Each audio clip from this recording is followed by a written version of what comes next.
네, 반갑습니다. 예.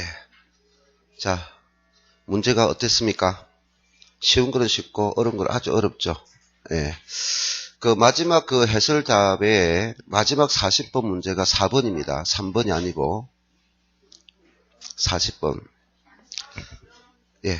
답 4번이요. 3번이 아니고, 자, 보겠습니다. 자, 1번 문제 보죠. 자, 1번 문제는 부동산 개념이죠. 항상 개념에 대해서는 항상 한 문제 논다고 했어요. 자, 올바르지 못한 것 있는데 1번 넘어가면 법률적 개념, 해비 개념이죠. 해비 개념은 뭡니까? 토지 및 그 정착물, 이렇게 되죠. 여기 정착물을 항상 정리 잘해야 됩니다. 정착물은 독립정착물 있고 종속정착물 있죠. 독립정착물은 몇 개 있습니까? 5개가 있어요. 자, 등기를 함으로써 독립되는 것을 건물 있고요. 그 다음 입목 있어요. 그 다음에 맹인방법을 표현하는 거 있죠. 수목집단, 수목이 있고 미분리 가실 있어요. 그럼 타인을 토지에 경작한 농작물 이렇게 있습니다. 자, 2번.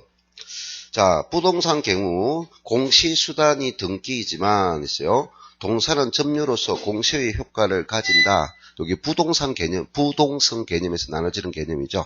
자, 3번에 보면 해외의 부동산과 준부동산을 합쳐 강의의 부동산이라 하며 이는 자본, 자산 등과 함께 법률적 개념. 틀렸죠? 예, 자본과 자산은 우리가 무슨 개념이죠? 경제적 개념이죠. 됐나요? 예. 자, 우리가 앞 시간에도 앞에 문제도 났죠. 경제적 개념 하면 뭐가 있나요? 자자 있죠. 그리고 자산, 소유물이다 하는 거죠. 그 다음에 재산 가치가 된다 해서 자본 이렇겠죠. 그리고 부동산은 거래 대상물이 되니까 공급 행위인 생산 요소고 수요 개념인 소비재다 하는 거죠. 그리고 상품 열이 되죠. 자, 그 다음에 4번에 준부동산. 자, 준부동산은 반드시 뭐를 해야 됩니까? 등록 수단을 갖춰야 되겠죠. 공시에 되는 동산입니다. 근데 이 준부동산 앞에서 내가 뭘 강조했죠? 주무든 부동산 중개 대상물이 아닌답니다. 예, 저당물 대상이 되는 거죠. 자, 그 다음 5번 넘어가고요. 2번. 자, 2번 문제. 예, 다음은 토지에 관하여 설명한 것이다. 틀린 것은 있습니다. 자, 1번은 앞 시간에도 했는데 여기서 포인트는 뭐죠? 상호간이냐 아니면 농지, 택지, 임지, 내냐. 상호간이냐 그 다음에 내냐 이거 잘 보죠. 상호간 개념이 되면 후보지고 내 개념이 되면 우리가 이행지 개념이 되죠. 그래서 항상 이 지문을 볼 때는 전환 중이다, 전환된 하면 안 되죠. 전환 중이다. 이 두 가지를 꼭 봐야 돼요. 그 다음에 2번 넘어가고요. 예, 3번도 3번에 보면 공간정보 구축 및 관리에 관한 법률에서 지목이 대인 토지에는 공장 용지가 포함되지 않는다. 맞죠? 자, 여기서 우리가 대 있어요. 대. 야, 우리가 28개 지목을 보면 첫 번째 개념 이거 뭡니까? 전, 답, 가, 목이 있죠. 전답, 가목, 전, 바치고, 논이고, 가수, 목장 논이죠. 그 다음에 임야가 있죠. 임강, 강천지, 염전 있죠. 대 있죠. 요 대라고요. 대. 요 대는 외자죠. 그죠? 예, 이거는 무슨 용도가 됩니까? 일반적으로 주거용과 상업 용도로 이용되는 땅. 이거를 대라고 하죠. 그 다음에 장, 학, 차, 주 개념이죠. 요게 그래서 공장 용지는 따로 분류되고 있다 하는 거죠. 됐나요? 그래서 우리가 건축법상에는 대지 할 때 이 대지는 우리가 뭡니까? 주거용과 상업용과 공업용을 포함하고 있죠. 이거는 건축법상 오지 공간정보 구축 및 관리에 관한 법률이 아니에요. 그 다음에 우리가 택지 있죠. 택지는 우리가 감정평가사에 사용하는 용어죠. 역시 주거용, 상업용, 공업용을 일반적으로 이룬다 하는 거죠. 그래서 우리는 지목이 대란 것은 주거용, 상업용이고 공장용지 따로 있다. 아직 이거 잘 정리 안 된 사람 꼭 정리하시기 바라고. 자, 4번입니다. 우리가 필지 개념이 있고 핵지 개념이 있죠. 자, 필지, 핵지 하면은 일단 이거는 뭐냐? 법률적 개념이고 법률적 개념이고 이거는 경제적 개념을 가지고 있죠. 자, 법률적 개념으로서 이거는 소유권을 나타내는 개념이고 요거는 우리가 핵지는 가격 수준이 비슷한 거야. 가격 수준이 동일한 의미를 가지고 있죠. 그럼 이 두 가지 필지와 핵지는 모두가 면적 기준은 없습니다. 면적 기준 자체를 적용하지 않는다는 거죠. 알겠습니까? 그래서 요거는 뭡니까? 등록 단위죠. 등록 단위. 지분을 부여한, 지분이 부여되고, 그 다음에 내 소유다 하는 등록 단위입니다. 면적 단위라 쓰면 안 되죠. 역시 마찬가지, 이것도 마찬가지. 그래서 획지나 필지는 무슨 개념 없다? 면적 기준을 적용하지 않는다. 그래서 답은 4번이 되겠죠. 자, 나지. 항상 나지를 언급하죠. 나지라는 개념은 일단은 우리가 뭐가 됩니까? 토지 위에 건물이 없는 모든 땅, 토지 위에 건물이 없는 모든 땅을 나지라고 합니다. 됐나요? 그럼 토지 위에 건물이 없다. 그럼 이거는 모든 땅을 나지다 하죠. 그럼 나지는 우리가 뭡니까? 항상 두 가지를 언급하죠. 공법상 문제와 사법상 문제를 따지는데, 사법상 제한을 받고 있습니까? 없습니까? 없죠. 다른 건축물이 없기 때문에. 근데 공법은 땅이라는 것은 한 국가의 영토이기 때문에 공법상 제한을 받는다 하는 것을 항상 생각해야 되죠. 예, 나지. 자, 그 다음에 3번 문제. 자, 3번은요, 주거지역 주변에 생태공원이 조성됐어요. 그러면 우리는 부동성에서 이동을 하지 못하죠. 그럼 부동성과 우리가 인접성은 무슨 영향을 받습니까? 외부 환경에 영향을 받죠. 외부 환경에 영향을 받는다. 그 외부 환경에 대해서 영향을 받는 것을 우리는 무슨 효과를 합니까? 외부 효과라고 하죠. 외부 효과. 그럼 외부 효과는 우리가 정의 외부 효과도 있겠고 부의 외부 효과가 있는데 지금 어떤 현상이 발생했어요? 예, 생태공원이 조성돼. 주거지역의 생태공원이 조성된 것은 뭡니까? 정의 외부 효과를 발생시킨 거죠. 됐나요? 정의 외부 효과를 발생했다. 뭐와 관계있다? 부동성과 그 다음에 정의 외부 효과가 발생되죠. 그럼 그 주거 수요가 증가됩니까? 감소합니까? 수요가 증가되겠죠 하는 거죠.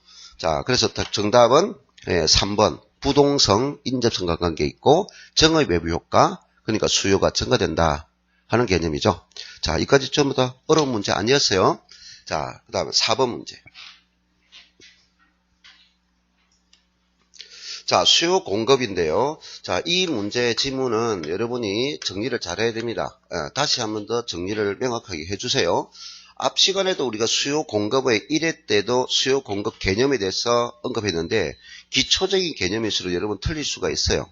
그래서 이런 기초개, 자, 올바른 것을 물었는데요. 자, 1번 우리가 수요와 공급 개념적인 문제는 기본적으로 무슨 개념입니까? 일정 기간을 가지고 있는 유량 개념이 돼야 되죠. 자, 그리고 뭡니까? 구매하고자 하는, 그 다음 공급하고자 하는 무슨 개념이다? 사전적 개념을 두고 있죠. 그리고 워사만 있는 것이 아니라 반드시 구매력이 있어야 된다는 거죠. 구매력과 판매력이 있어야 된다는 거죠. 능력, 그것을 반드시 유효 개념이다. 반드시 유효 개념입니다. 그럼 요 유효 개념이라는 것은 뭡니까? 자금력이죠. 자금력. 그 자금력은 내가 가진 돈만 자금력이 아니라 타인에게 빌릴 수 있는 것도, 금융기관 돈을 빌린 것도 자금력이고, 금융기관에 비해서 정부로 보조금을 받는 것도 자금력이라고 했죠. 그래서 1번에 보면 유효 수요란 가처분 소득만을 가진 수요로 타인 자본을 포함하지 않는다. 타인 자본도 포함하죠. 부채로 부채. 돈을 빌릴 수 있는 능력도 능력이라는 거죠. 알겠습니까? 알았나요? 예, 정부 보조금도 되고 타인 자본도 전부 다 유효 개념이다 하는 거죠. 그래서 우리는 가처분 소득인데 잠재 수요는 안 됩니다. 잠재 수요 안 되고 가처분 소득이나 나중에 설명 부분 한번 읽어보세요. 자, 그 다음 2번에 유효 수요는 실수요로서 가수요와 투기수요는 포함하지 않는다. 가수요도 맞고 투기수요도 관계없습니다. 능력만 가지면 됩니다. 다 포함되는 거죠. 자, 그 다음에 3번에 수요와 실제 수요량은 일치한다. 자, 요거를 일치한다고 말을 쓰면 돼요? 안 돼요? 방금 수요는 무슨 개념이다? 사전적 개념이에요. 그러면 실제 수요량은 이미 구매한 거고 요거는 사전적으로 구매하고자 하는 양을 말해요. 그리고 하고자 하는 개념이라고요. 사전적 개념이에요. 근데 실제 수요량은 이미 구입한 거야. 그러니까 일치한다? 말이 안 되죠. 알겠나요? 예, 이거 구매하고자 하는 개념이다. 실제 수요량은 이미 구매한 거다 하는 거. 그래서 틀렸죠. 그 다음 4번에 일정 기간 동안에 파악되는 주택의 양은 유량이죠. 유량. 답을 뭔가 뭐도 전체를 읽으면 답이 바로 나오죠. 그죠? 예, 저량 개념은 저량의 변동분을 표현할 수 있다. 맞죠? 인구는 뭡니까? 저량이죠. 그럼 인구 변동분 하면은 뭡니까? 그거는 유량이죠. 저량의 변동분은 뭘 뜻한다? 유량을 뜻한다 하는 것을 꼭 기억하셔야 되죠. 자, 그래서 답은 4번. 자, 그 다음 5번에 보면 감정평가액과 지가는 유량이다 라고 했는데요. 자, 우리가 감정평가라는 것은 우리가 부동산 가격 공식, 감정평가는 반드시 뭐를 두고 있어야 됩니까? 기준 시점을 두고 있죠. 무슨 시점? 기준 시점. 그래서 감정평가 가격 결정 기준이 되는 날짜를 기준 시점이라 하잖아요. 그럼 감정평가액은 기준 시점이라고요. 기준 시점은 뭐다? 일정 시점을 가리키는 뭐다? 저량 개념이 되겠죠. 그 다음 지가. 지가라는 것은 어떤 의미를 가지고 있어요? 하나의 땅 가치를 의미하죠. 가치라는 것은 뭡니까? 이 가치라는 것은 누군가가 땅을 이용했을 때 미래의 효익이 있죠. 미래에 발생한 효익을 무슨 시점으로? 현재 시점으로 할인한 값이죠. 현재 시점으로 할인한 값. 그게 현재 가치죠. 그래서 이것도 하나의 기준 시점이다. 그래서 일정 시점을 가리키죠. 그 다음 임대료. 임대료는 뭡니까? 건물을 빌려주고 일정 기간 빌려준 대가가 임대료죠. 그럼 지대는 뭡니까? 토지를 빌려주고 일정 기간 빌려준 대가죠. 그래서 둘 다 유량이죠. 저량과 유량 개념이 바뀌어서 설명됐죠. 자, 주택 서비스량은 유량입니까? 저량입니까? 주택 서비스. 서비스라는 것은 고객이 느끼는 만족도라 했죠. 만족은 바로 즉시 느끼는 게 아니라 일정 기간을 사용한 결과에 나타난다 했어요. 서비스량 하면 그는 뭐다? 유량입니다. 흡수율은 유량입니까? 저량입니까? 유량이죠. 그리고 흡수율은 뭡니까? 개발에 대한 타당성 분석할 때 시장성 분석에 흡수율 분석이 있잖아요. 그럼 건물을 완공해서 분양했을 때 한 달 동안에 일정 기간 동안에 분양된 실적을 따지는 것이 흡수율 분석이죠. 그럼 흡수율은 뭐다? 유량이죠. 재고는 뭡니까? 재고, 중고, 저량이죠. 일정 재고 남아서 하는 거죠. 생산량, 거래량 이런 것은 뭐니까? 유량이죠. 됐나요? 자, 됐습니다. 자, 5번 문제. 부동산 수요에 관한 설명으로 올바르지 못한 것은 있습니다. 자, 1번에 보면 저소득층에게 주택보조금을 지급한다. 그럼 주택보조금을 지급하면 뭡니까? 본인이 지출할 돈을 일부를 지급하지 않고 돈이 늘어나죠? 그럼 이거를 실질소득을 증가를 가져온다라고 하죠. 그래서 실질소득 증가로 뭡니까? 주택에 대한 수요는 증가될 거다. 그러면 주택 수요만 증가되는 것이 아니라 타재화의 소비도 늘어납니까? 안 늘어납니까? 타재화의 소비도 늘어나죠. 자, 그 다음에 이번에 해당 부동산 가격 하락. 해당 부동산이 뭡니까? 당해 재화죠? 당해 물건이야. 그래서 해당 부동산 가격 하락으로 수요가 증가되면은 수요 곡선을 우측으로 이동한다. 틀리죠? 자, 앞 시간에도 우리가 아직까지도 이게 아직 안 되는 사람이 있어요. 수요 법칙은 수요량 변화를 가져오고, 그죠? 수요 법칙은 수요량 변화를 가져오는 거죠. 그러면 수요 법칙이라는 것은 뭡니까? 수요자가 구매하고자 하는 물건 가격이죠. 구매하고자 하는 물건은 뭡니까? 내 거죠. 해당 재화. 자기가 구매하는 물건 가격이 보고 반응을 해서 양이 증가하고 양이 감소한다. 수요는 반비례하죠. 그럼 점의 이동이다, 곡선상의 이동이다 라고 하잖아요. 그러면 당해 재화 가격 외의 요소들은 전부 다 뭡니까? 수요 변화를 가져오는 거다. 간단하잖아요. 해당 재화 가격에 대해서 양이 증가 감소하는 것은 수요 법칙으로서 수요량 변화를 하고 그 결과는 점의 이동이다, 곡선상의 이동이다 말한다고요. 그러면 당해 재화 가격이 아닌 요소가 움직인 것은 수요 곡선 자체가 우측으로 좌측으로. 그럼 우측으로 움직이니까 역시 양이 증가하고 좌측으로 움직이니까 양이 감소해요. 됐나요? 양은 움직이는 거예요. 그래서 이거는 점의 이동이다, 곡선상의 이동이다 라고 해야 되겠죠. 그래서 수요적인 문제는 어떤 가격에서 일정한 양이 존재하고 있었는데 당해자 가격이 오르면 수요자는 비싸니까 양을 줄이는 행위가 되고 가격이 내리면 양을 늘리는 행위가 되죠. 그래서 이 점과 점은 이동이다 라고 하고 곡선상의 이동이다 하는 것이죠. 됐나요? 수요 곡선 자체가 이동하는 것이 아닙니다. 그 다음에 3번에 보면 금리가 상승한다 라고 있어요. 자, 금리가 상승하면 수요가 뭐합니까? 감소하겠죠. 자, 우리가 금리가 상승하면 수요도 생각할 수 있고 공급도 생각할 수 있습니다. 금리는 수요자와 공급자에게 모두 영향을 주는 겁니다. 그러면 금리가 상승하면 수요가 감소하는 거 맞죠? 그러면 수요 곡선을 좌측으로 이동하죠. 됐나요? 당해자 가격이 아니니까 곡선 자체 이동이라는 거죠. 그 다음에 4번에 실질 소득이 감소하면은 소득이 감소하니까 소비가 줄겠죠. 그럼 수요 감소니까 당해자 가격이 아니죠. 역시 좌측으로 이동한다라고 하죠. 자, 5번은 융자 비율. 앞 시간에 또 냈어요. 융자 비율이가 그 다음에 융자 비율과 LTV하고 또 연소득 DTI죠. LTV가 자, LTV 그 다음에 DTI 이 두 개는 둘 다 뭐와 관계 있어요? 융자 금액과 관계 있죠. 자, 이 비율들을 높이면 뭐가 좀 더 자금이 풍부해져서 수요가 증가될 것이고 이 비율을 낮춰주면 융자금이 줄어들어서 수요가 감소한다 하는 거죠. 됐나요? 이것도 당해자가 아니니까 곡선 자체가 움직이는 거죠. 그러면 융자비를 높이니까 자금이 풍부해져서 수요가 증가되니까 우측으로 이동되겠죠. 자, 됐습니다. 자, 6번. 토지의 물리적 공급을 전제한다. 자, 우리가 토지의 물리적 공급은 앞 시간에 이 문제에서 강조했죠. 내가 부동산 특성에서 부정성하고 영속성 문제를 잘 정리를 해야 되겠죠. 자, 물리적 공급은 무슨 뜻입니까? 토지의 물리적 공급은 토지의 물리적 공급은 부정성에 따라서 우리가 부정성이 뭡니까? 부정성은 생산할 수 없다라는 거죠. 그래서 이것이 뭐다? 물리적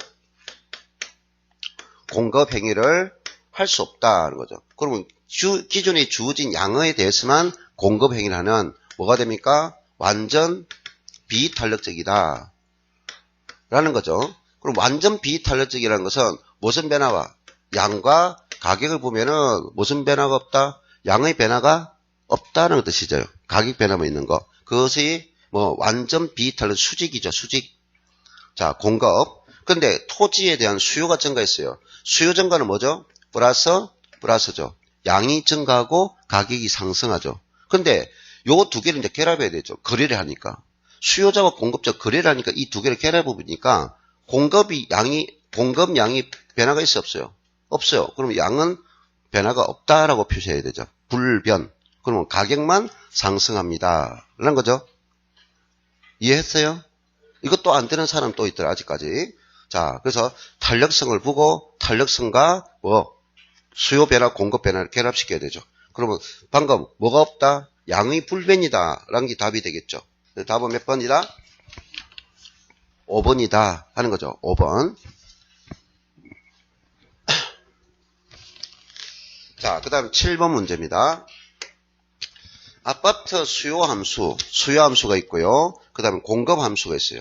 이 주어진 내용을 분석해봐라. 이 말이에요. 자, 그러면 여기서 균형을 봅시다.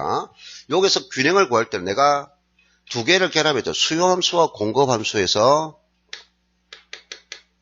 자, 균행 가격과 균행 거래량을 먼저 구해보면 량을 구할 때 우리가 이제 최종적으로 뭐 했어요? 뭐가 있어요? 수와 수는 어디에서? 큰 숫자에서 적은 숫자를 뺀다. 큰 수에서 적은 수를 뺀다. 됐나요? 함수는 뭡니까? 무조건 더한다. 자, Q가 있잖아요. 양이 있잖아요. 500-2P가 있잖아요. 이거는 수고, 이거는 함수잖아요. 수고 함수잖아요.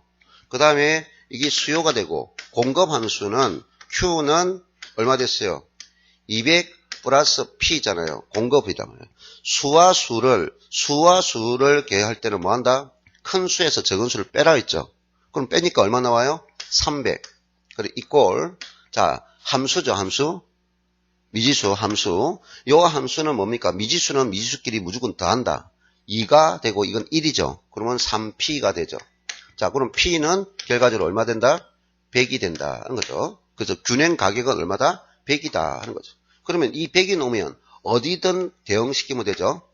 수요함수 대응시키던 공급은 균행 가격이니까. 그럼 여기 100을 하니까 가래량은 300이 되죠. 되나요? 자, 이렇게 분석됐습니다. 그래서 1번에 보면 수요함수는 가격이 하락할수록 수요량이 증가하는 반비례죠. 그래서 우리가 수요함수는 수요 곡선상에서 우하향하죠. 이게 무슨 곡선입니까? 응? 직전에 있는 가격에서 가격이 오릅니다. 가격이 오르니까 양이 줄죠. 근데 가격이 내립니다. 가격이 내리니까 양은 증가되죠. 되나요? 그래서 이 곡선 자체가 뭐 하는 곡선입니까? 우하향 곡선이다 말이죠. 자, 그 다음 이번에 균행 가격은 100원입니다. 균행 가격 100원 맞잖아요. 그죠? 100원입니다. 자, 그러면 3번에 보면 금리가 하락하면 있어요. 자, 이거 잘 분석해야죠. 방금 금리가 하락하면 아파트 가격은 반드시 100보다 높게 형성될 것이다. 응? 자, 일단 딱 봤을 때는 맞다라고 한단 말이에요. 왜? 금리가 하락하니까 일단은 뭐를 생각할까요? 금리가 하락한다. 수요가 뭐한다? 증가한다. 그럼 수요 증가는 뭡니까? 플러스이므로 기존의 균행 가격보다 가격이 상승하겠죠 라고 합니다. 그러니까 가격이 형성될 거다. 100보다 높게. 균행 가격이 100인데 2보다 높게 형성될 것이다. 됐나요? 지금 이제 그렇게 분석했어요. 그러면 넘어갑니다. 그래. 맞다. 이거 넘어간다. 4번 보세요. 4번에 인구와 가구수. 인구와 가구는 오로지 뭡니까? 수요에만 영향을 지키죠. 수요. 공급과 관계없어요. 그러면 이거는 수요가, 4번은 뭡니까? 수요 감소죠. 그럼 수요가 감소하니까 마이너스죠. 그러면 아파트 가격은 기존 가격보다 여기 위해서 가격이 하락할 것이다. 맞다 이 말이에요. 자, 근데 5번에 보면 시장 참여자들이 가격 상승을 예상한다. 시장에 참여자들은 누가 참여해요?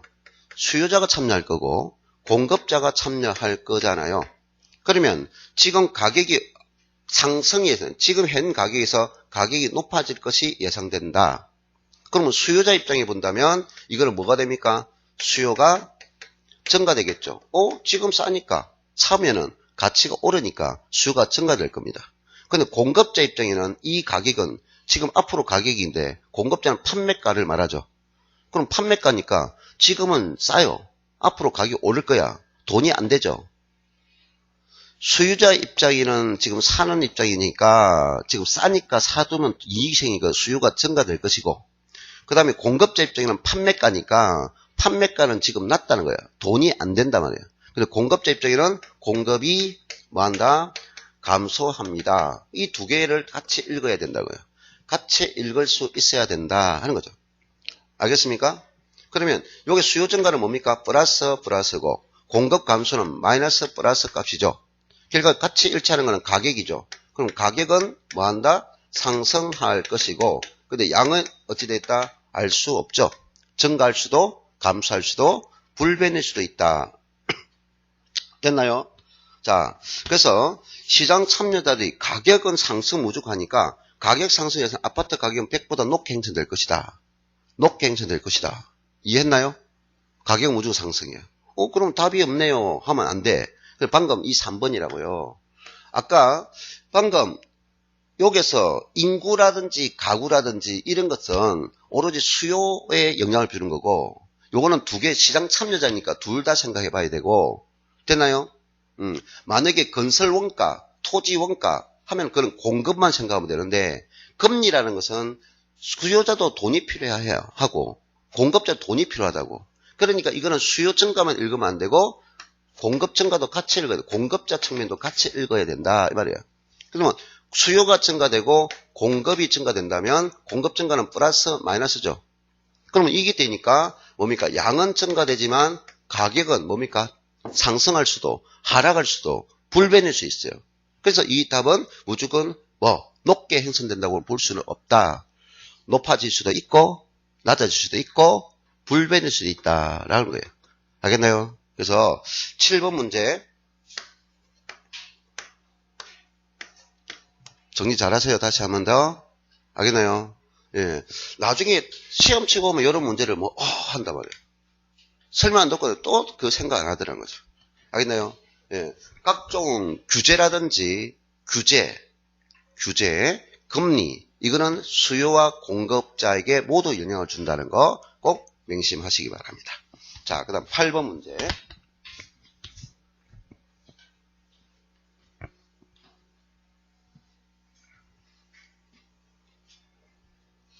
자, 8번 문제 탄력성입니다. 우리가 탄력성이 시험에 안 놓은 적은 없어요. 항상 탄력성은 계산 문제든 이론 문제든 매년 옵니다. 때로는 탄력성 문제가 2문제까지 나오죠. 2문제. 예, 상당히 중요한 부분이죠. 자, 우리가 탄력성 하면 무슨 탄력성이 있어요? 가격 탄력성 있죠. 자, 앞에도 빨리 정리했죠.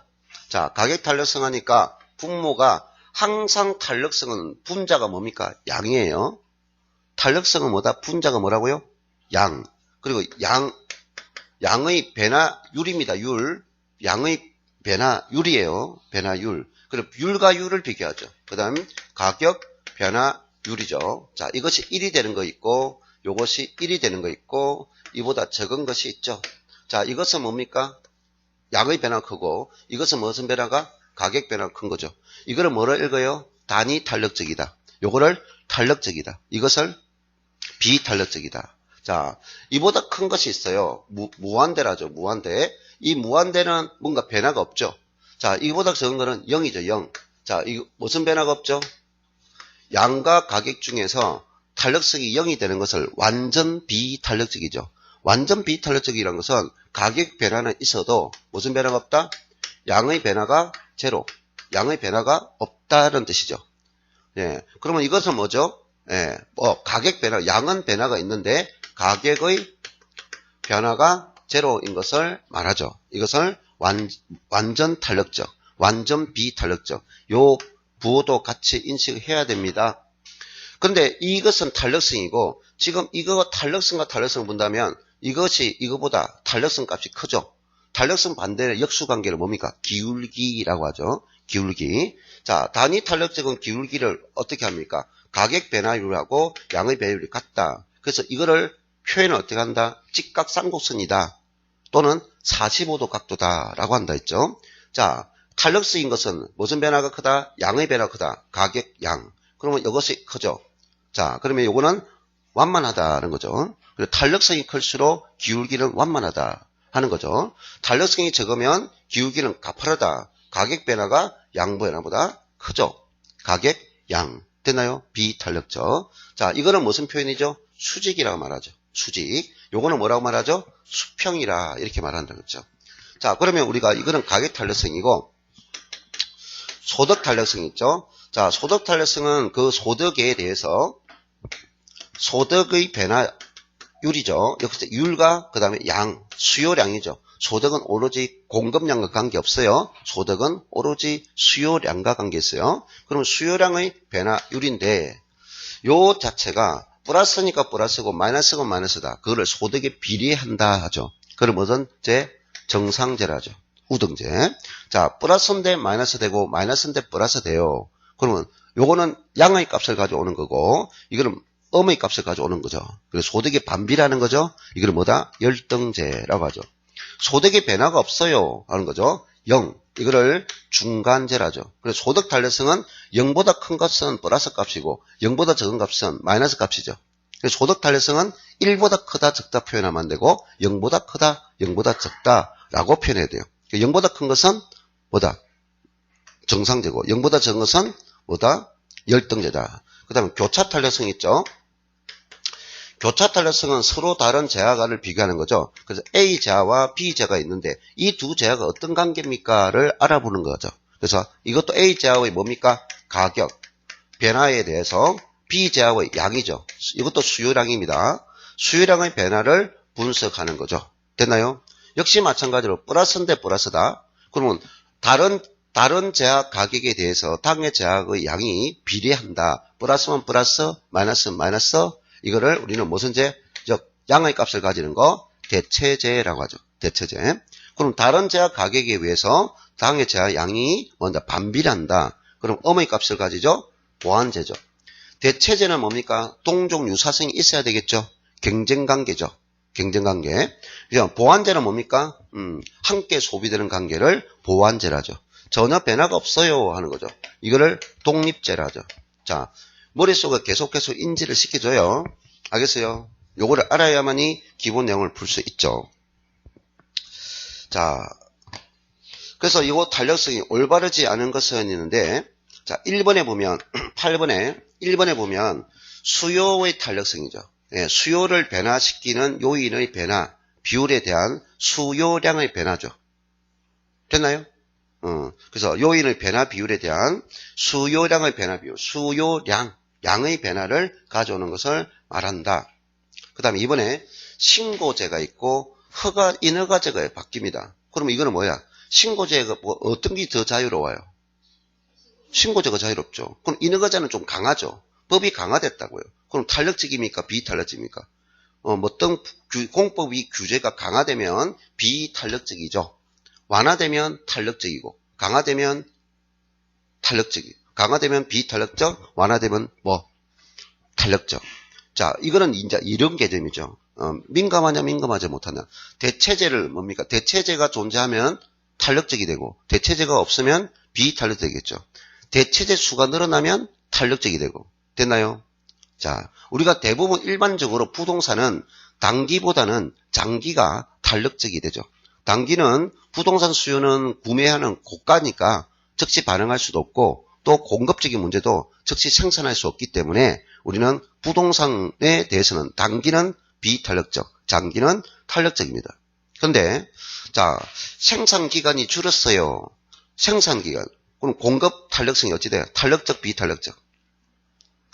생산기간이 줄었어요. 생산기간이 줄다는 것은 빨리빨리 물건을 만들 수 있다 했죠.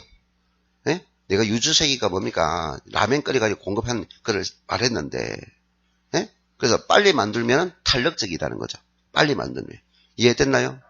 요것을 같이 이론적으로 한번 쭉 꼭 읽어보시고, 그 다음에 3번에 보면 가격에 대한 있어요.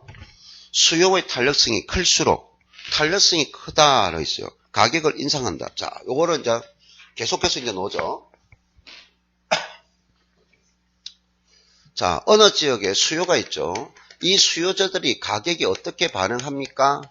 가격의 반응을 보니까, 수요자들이 지금 뭡니까? 탄력성이 크다라는 거죠. 그럼 탄력성이 크다? 탄력적이다 말이죠.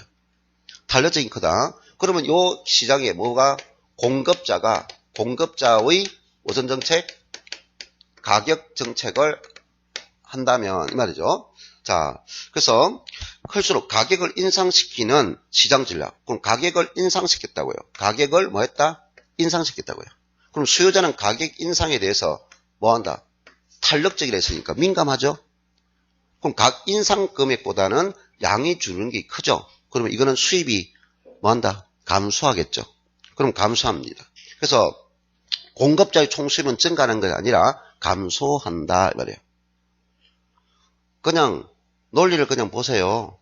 무슨 변화가 크다? 인상된 금액보다 여러분이 만약에 뭐 학원비에 대해서 민감한 탄력성 성격이면 학원에서 원장이 임금 올리면 학원비를 올리면 다 나가고 없다고요. 그럼 수입이 안 생긴다고요. 무슨 말이겠어요? 그럼 가격이 민감하다 말이에요. 민감. 이 부호를 그대로 보면 되죠. 플러스보다는 마이너스까지 크니까 총 수입은 뭐다? 감소합니다. 근데 이거 앞주에도 문제 했어요, 안 했어요? 앞주에도 한 거잖아요. 자, 그러면 비탄력적입니다. 비탄력적이면 무슨 변화가 커요? 가격 변화가 양 변화보다 큰 것이잖아요. 그럼 가격을 인상시켜요. 인상시키면 플러스보다 마이너스 뭐가? 인상시키도 감소가 적잖아요. 그러면 증가가 되죠. 증가. 됐나요? 그래서 두 가지죠. 만약에 그러면 인하를 시켰다. 가격을 인하했을 때 탄력적이 때는 마이너스보다 플러스값이 크죠. 그럼 수입이 더 늘어나겠죠. 자, 그러면 비탄력적일 때 비탄력적이 마이너스 하면 플러스가 되는 거예요. 그 마이너스 시킨 것이 더 크죠. 그럼 저가 전략을 쓸 필요가 없잖아요. 그래서 비탄력적일 때는 무슨 정책을 쓴다? 고가 정책을 써야 수입이 늘어나고 탄력적일 때는 무슨 정책을 쓴다? 저가 정책을 써야 수입이 늘어난다. 이 말이에요. 됐나요? 그래서 지금 앞에도 했고 오늘 또 하고 있어요. 또 그래서 3번이 틀린 이유 알겠습니까? 그 다음 4번은 용도가 다양하다는 것은 뭐냐? 빨리 반영할 수 있죠. 용도가 다양하다는 것은 대체제가 많다. 용도 전환이 용이하다. 규제가 완화된다. 이런 것 전부 다 뭡니까? 즉각 반응할 수 있는 탄력적이 되겠죠. 그래서 탄력성이 크다는 것은 탄력적이다. 이 말이죠. 그 다음에 5번. 자, 5번은요. 주거용 부동산이죠. 주택이죠. 부동산 가격 탄력성은 일반적으로 뭐다? 부동산 자체는 일반 비탄력적입니다. 그런데 다른 부동산에 비해서는 뭐다? 탄력적이다 말이야. 부동산 자체는 토지든 건물이든 부동산 자체는 고가성을 가지고 있고 하기 때문에 기본적으로 비탄력적 성이에요. 근데 주거용은 다른 부동산보다 상업용과 공업용보다는 수가 더 많죠. 상업용, 공업용보다는 수가 많죠. 그 동종 유사성이 많고 대체성이 많다는 거죠. 그래서 주거용은 다른 자에 비해서는 탄력적이다. 됐나요? 오케이, 됐습니다. 자, 그 다음 9번.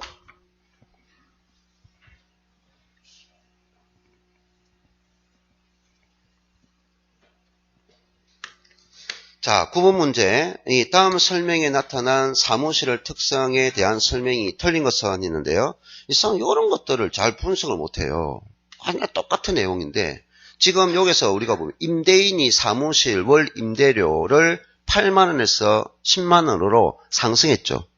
그럼 임대인이 가격 상승을 했죠. 임대인이 뭡니까? 저가 정책을 썼어요? 고가 정책을 썼어요? 인상시키니까 고가 정책을 썼잖아요. 됐나요? 그래서 고가 정책이 됐다. 그러면 우리는 분모값과 분자값을 비교할 때, 자, 요게 탄력성 가격이죠. 가격의 변화지기 문제 8만원이 기준값에서 플러스 얼마 됐나요? 2만원이 상승했죠. 가격 상승. 그러니까 그에 대한 양의 움직임이 기존에 얼마에서 100제곱미터에서 90으로 10이 감소했죠. 됐나요? 그러면 요것은 약 0.25, 즉 25% 노죠. 가격 변화는 25% 노죠. 그러면 이것은 양의 변화는 0.1, 10% 노죠. 그럼 무슨 변화가 큽니까? 가격 변화가 양의 변화보다 크죠. 그럼 가격 변화가 큰 것을 우리는 뭐다? 비탄력적이죠. 가격 변화가 양의 변화보다 크니까 비탄력적이죠. 이해됐어요? 자, 그럼 읽어 나갑니다. 1번. 사무실에 대한 수요의 임대료 탄력성은 뭐다? 비탄력적이다. 가격 변화가 양보다 크니까. 두 번째, 임대인의 임대료 수입은 늘어날 것이다. 가격을 인상하잖아요. 지금 비탄력적일 때 비탄력적이다. 비탄력적. 무슨 변화가 커요? 가격 변화가 크다는 거죠. 가격을 인상시켰잖아요. 그럼 양보다 비탄력적은 인상하니까 수입이 늘어날 거다. 이 말이에요. 그 다음에 3번에 사무실 임대료는 앞으로 더욱 상승할 가능성이 있다. 똑같은 말이죠. 2번이나 3번이나 똑같은 지문을 알아고 있는 거죠. 네. 그 다음에 4번에 사무실에 대한 마케팅 전략은 무슨 전략으로 유리하다? 비탄력적일 때는 고가 정책이 유리하고, 비탄력적일 때는 고가 정책이 유리하고, 탄력적일 때는 저가 정책이 유리하다. 이해됐나요? 다시, 비탄력적일 때는 고가 전략이 유리하고, 탄력적일 때는 저가 전략이 유리하다. 이런 거죠. 지금 계속하고 있어요. 자, 그 다음 5번에 주변에 해당 사무실을 대체할 사무실이 풍부하다. 우리가 대체할 사무실이 풍부하다는 것은 그런 대체제가 많다는 말이죠. 그런 탄력적이란 표현이잖아요. 지금 이거는 지금 뭐냐? 비탄력적이잖아. 지금 이 문제 지문은 비탄력적이잖아요. 대체할 사무실이 풍부하다는 것은 대체제 수가 많다는 것은 탄력적이잖아요. 이거는 우리는 탄력적이 부족하다 해야죠. 풍부하다 하면 안 되죠. 그 답은 5번이 된 거죠. 인식했나요? 네. 자, 그 다음 10번 문제입니다. 부동산 시장 상황을 분석함에 있어서 부동산 경기 순환입니다. 올바른 것은 있는데요. 자, 1번에 답은 1번이죠. 1번. 부동산 경기란 주로 무슨 경기를 말한다? 건축 경기를 말한다. 이에는 공업용, 상업용, 주거용이 있죠. 이 중에서 중시되는 것은 뭐다? 주택, 주거용 경기가 중시된다 하는 거죠. 자, 이거는 내가 경기에서 우리가 보면 좁은 의미가 있죠. 좁은 의미를 우리가 뭡니까? 주택 경기라 하죠. 주거용이라 하죠. 그 다음에 강의 있죠. 강의는 뭡니까? 주거용에 플러스 상업용과 공업용이 들어오는 거죠. 이걸 강의의 부동산 경기라 하죠. 그럼 강의의 부동산 이 자체를 우리는 무슨 경기다? 건축 경기다 라고 했죠. 그 다음 최강의란 말을 했죠. 최강의는 이 건축 경기에다가 이제 뭐가 한 개 추가되면 토지 경기가 추가되면 이거를 최강의 부동산 경기다 이렇게 말을 하죠. 그 다음 그럼 1번이 맞죠. 그럼 2번은 왜 틀렸을까? 실수요 증가에 의한 공급 부족이 발생한다. 이거는 여러분 상식적인 문제잖아요. 수요가 많다고 그죠. 실수요가 많는데 공급이 부족해. 여러분이 중개업자라면 누구를 많이 모집해야 돼요? 수요는 이미 있으니까 매수자는 분명히 존재하고 있는데 무슨 매수자를 모집할 겁니까? 매수자는 이미 존재하고 있어. 그럼 매도 물량을 많이 확보해야 되죠. 그래서 매수자를 확보해 두는 경향이 아니라 매도자를 확보해 둬야 되죠. 이해됐나요? 그 다음에 3번. 부동산 경기는 일반 경기의 변동에 대응하여 민감하게 작용하죠. 민감하게 작용하고 경기의 변동의 진폭이 크죠. 진폭이 뭔지 알죠? 자, 앞 시간에 또 했죠. 요 그림이죠. 기준선이 있는데 저점에서 정점이죠. 자, 요 사이를 우리는 뭡니까? 진폭이라죠. 그럼 부동산 경기는 일반 경기보다 이 진폭이 크다라고 하죠. 저점은 깊고 정점은 높다라고 하죠. 그 다음에 다시 이렇게 내려오는 국면이 있죠. 그래서 요 사이에서 다시 원위치로 돌아오는 사이를 주기라 하죠. 주기. 그럼 부동산 주기는 일반 주기보다 길다, 진폭은 크다라고 표현합니다. 됐나요? 그런데 이런 순환, 이것을 순환 국면이라죠. 이런 순환이 일정합니까? 아니죠. 불규칙하고 명확하지 못하다라고 해야 되겠죠. 예. 자, 그 다음 4번입니다. 안정시장이 있어요. 안정시장이라는 것은 어디 삼아 있다? 안정시장이라는 것은 일반 경기에 있습니까? 없습니까? 없죠. 이 안정시장이라는 것은 부동산 경기에만 존재하죠. 에만 존재한다. 부동산 경기에만 존재한다. 어디에 강합니까? 불황에 강하다 하는 거죠. 불황에 강한 시장을 말한다 하는 거죠. 역세권이죠. 역세권. 됐나요? 그러니까 이 안정 국면은 요 경기 변동 순환이 뭡니까? 요렇게 진폭이 크게 움직이는 게 아니라 뭡니까? 파도처럼 아주 잔잔한 파도처럼 오르고 내림이 빨리빨리 이렇게 잔잔하게 빨리빨리 회복된다고 하죠. 이 국면을 우리가 안정시장이라는 거죠. 알겠나요? 진폭이 크게 움직이는 게 아니라 진폭이 작게 움직이는 것을 안정시장이래요. 그래서 그러니까 계속적으로 집가 상승이 유발하는 게 아니라 올랐다가 바로 내리고 또 올랐다가 내리고 진폭에 뭡니까? 빠르게 회복되고 빠르게 후퇴하고 하는 것을 말합니다. 자, 그 다음 5번에 부동산 경기는 통상적으로 시간적 현상을 의미하며 개별적 지역적 현상이 아니다. 아니죠. 부동산은 지역마다 똑같은 토지라도 지역마다 수익이 다르죠. 경기도 다르죠. 주택이라도 마찬가지죠. 어느 지역은 주택경이 좋고 어느 지역은 주택경이 다르죠. 지역성이 강하죠. 예. 자, 지역적, 개별적 문제가 발생하죠. 자, 그런데 앞에 문제에서 포트폴리오가 있었어요. 앞에 문제에서 1회 문제에서 포트폴리오, 우리 부동산은 부동성과 개별성 때문에 분산 투자가 용이하다, 용이하지 않다. 용이하다, 용이하지 않다. 분산 투자 개념을 인식 않고 그 말만 계속 암기하려면 안 되고 분산 투자가 포트폴리오잖아요. 네? 분산 투자가 효과적이 되려면 수익률 구조가 다른 곳에 투자하는 거잖아요. 그럼 부동산은 움직이지 않으니까 똑같은 토지에 투자하더라도 토지의 위치에 따라서 뭔가 가격이 다 다르잖아요. 수익률이 다 다르잖아요. 그럼 부동산은 다른 재화보다도 뭐하면 이동을 할 수 없고 수익률이 다르니까 분산 효과가 크다 말이에요. 알겠나요? 또 부동산은 똑같은 모양이 없기 때문에 개별성이기 때문에 물건마다 다 가치가 다르고 수익이 다르단 말이에요. 알겠어요? 그래서 우리는 부동산은 부동성과 개별성에 의해서 다른 재화와 비해서 분산가가 크다고요. 그게 정답이었는데 5번 지문이었어요. 5번. 자, 그 다음 갑니다. 11번 갑니다. 자, 11번. 자, 이제 요거는 기초 부분이 됐죠. 예. 요 종합적인 탄력성. 아까 종합 탄력성 하려면 항상 무슨 세 가지를 항상 기억하고 있어야 되죠. 요거 세 가지. 가격 탄력성이 있고요. 가격 탄력성의 원 양의 변화. 그 다음 소득 탄력성의 양의 변화. 그 다음에 교차 탄력성에 의한 양의 변화 있죠. 근데 이 탄력성 계산 문제를 할 때 가장 조심할 것이 뭡니까? 수요에 대한 가격 탄력성이죠. 수요는 가격과 양에 대해서 반비례하죠. 근데 바깥의 값은 마이너스 부호가 없죠. 탄력성에는 마이너스 부호가 없어요. 1보다 크다, 1보다 적다라는 개념이고, 소득 탄력성과 교차 탄력성은 0보다 크다, 0보다 적다라고 하니까 요 마이너스 부호가 있고, 이건 마이너스 부호가 없어요. 그래서 수요 가격 탄력성은 반드시 뭘 붙인다? 절대값을 붙인다 하는 것을 같이 또 알아놔야 되겠죠.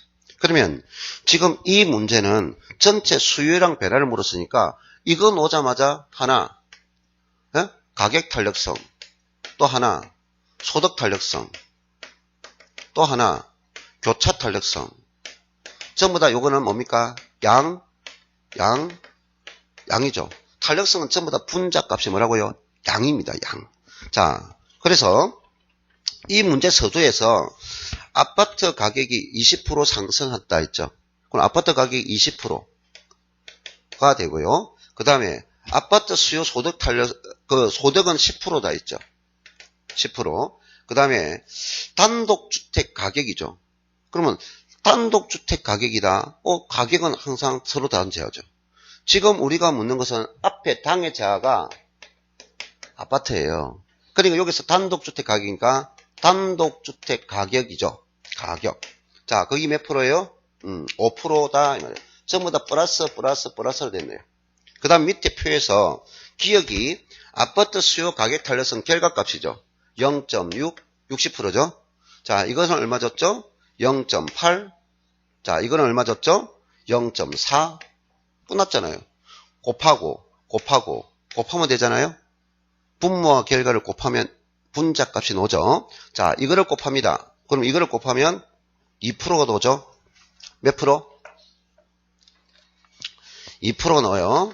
자, 이걸 곱하면 8% 나오죠. 됐나요? 8%. 자, 이거를 곱하면 얼마 돼요? 2, 6, 12. 12% 나오죠. 그런데 뭐 됩니까? 이것은 바깥의 값이 양의 값이니까 똑같은 플러스니까 플러스 되고 마이너스면 마이너스를 해야 되겠죠. 근데 이거는 가격 탄력성은 절대값이죠. 밖의 값은 양의 값이라도 이게 플러스라고 해서 똑같이 플러스를 쓰면 돼? 안 돼? 안 돼. 이건 마이너스잖아요. 이게 플러스 되니까 이건 마이너스잖아요. 수요라고요, 수요. 계속 강조하고 조심하라고 했죠. 그러면 이거는 플러스 된 값은 10%고 마이너스 된 것은 12%니까 마이너스 2%가 감소하죠. 됐나요? 그래서 답은 1번이 되겠죠. 가장 기초적인 거. 알겠어요? 항상 수요는 절대값을 붙인다. 밖에는 양의 값이라도 플러스면 마이너스, 마이너스면 플러스 된다는 것을 항상 맹심해 주세요. 만약에 우리가 시험을 꼭 잡고 이것도 말할 수 있어요. 이게 마이너스다. 그럼 0.8이다. 그럼 이것도 뭐야? 마이너스 부호가 돼야 되죠? 마이너스 결과가 플러스잖아요. 지금 이거는 플러스 줬으니까 이 플러스고 마이너스 줬다면 이것도 마이너스를 해야 된다고요. 이해했나요? 요 부호. 자, 그 다음 조금 있다가 우리가 12번부터 이제 풀어보도록 또 하겠습니다.